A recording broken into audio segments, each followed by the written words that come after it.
Oh, you mean the greatest vampire movie ever made? Hell yeah, let's do it. The Lost Boys opens up with the most 80s looking group of guys you ever did see. They have the most luscious hair, and these boys are just riff-raffing on what we are going to come to learn is the Santa Cruz Boardwalk. And we see a cop who kicks them off the boardwalk, is later attacked and just dragged off into the air of the night. Then go on to meet our main characters, who are going to be Michael, who is arguably the hottest man I've ever seen in my life, and his younger brother Sam. Their mother Lucy just got divorced, so they are moving to Santa Carla, which they learn is known as the murder capital of the world. And they're moving in with their very eccentric grandfather. His hobby is taxidermy and he lives off root beer and Oreos. He's an icon. So Lucy goes to the boardwalk one night to look for a job, and she meets Max, who hires her to work in his video store, and you can tell the two of them are also into each other. Speaking of into each other, Michael spots this girl on the boardwalk, and it's just love at first sight. He's enamored. We're going to learn that her name is Star, but Michael is heartbroken when he follows Star and sees her get on the back of David's bike. Meanwhile, Sam goes to the comic book store where he meets some other icons, the Frog brothers, Edgar and Alan Frog. And they give Sam this comic about vampires and are like, this might save your life. And Sam's like, what the fuck? Next night, Michael goes to the boardwalk again where he once again sees Star, and this time he talks to her. But they're interrupted when David and his gang pull up and take Star with them on their motorcycles, but they tell Michael, you don't have to beat us, you just have to keep up. Eventually, they take Michael to this cave that is their hangout. We get this iconic Chinese food scene where David gives Michael food, but he makes him see it as maggots or worms. And then David gives Michael a bottle and tells him to drink this, Michael, be one of us. Even though Star literally tells him it's blood, don't drink it, he drinks it. Group then takes Michael to this bridge where they all proceed to jump off.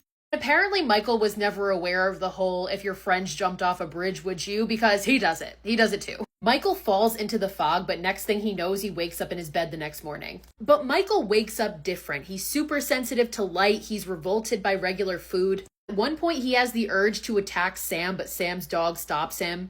And then Michael and Sam notice that Michael's reflection in the mirror is transparent.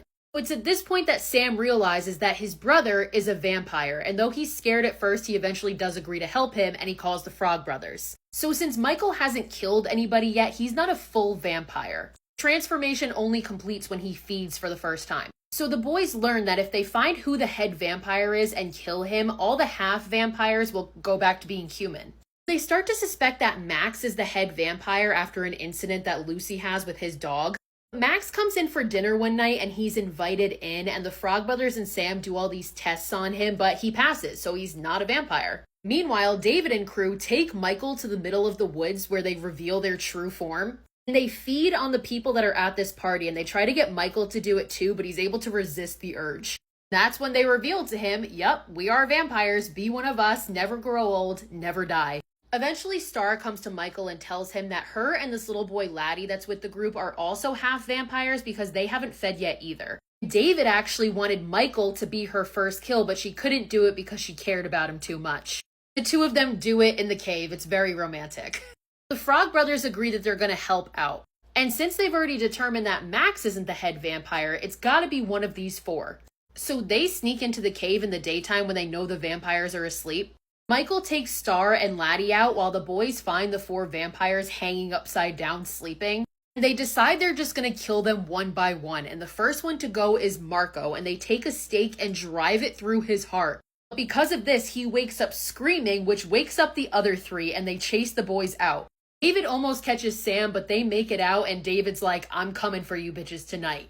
So the boys, along with Star and Laddie, go home and prepare for the fight that they know is about to come. So they get a bunch of holy water and garlic, and sure enough, as soon as night falls, the three vampires come for them. Chaos ensues, but ultimately the Frog brothers are able to kill Paul by throwing him into this bathtub of holy water with the help of Sam's dog. And then Sam manages to kill Dwayne by throwing him into a stereo and electrocuting him. The final showdown is between Michael and David. Michael is in vampire form, so he's strong enough to take this bitch on. David tries to tell Michael, just be one of us, my blood is in your veins. But Michael tells him, so is mine, and he impales David with this pair of antlers.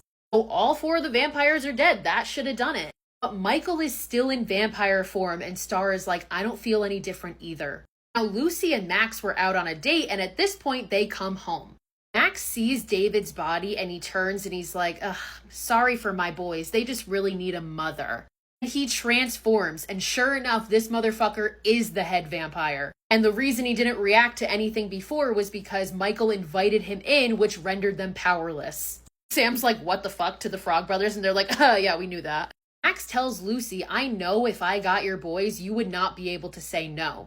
Max takes Sam and threatens to kill him unless Lucy willingly lets him turn her. But before he's able to bite her, Grandpa bursts through in his truck. He has a bunch of wooden stakes in the bed and they just impale Max and kill him. So the head vampire is killed and Michael, Star, and Laddie go back to being human. Grandpa walks in totally casual, goes and gets a root beer from the fridge, looks at his family who is staring at him in awe and just says, that's one thing I could never get used to about living in Santa Carla, all the damn vampires, and the movie ends as they just stare at him in disbelief.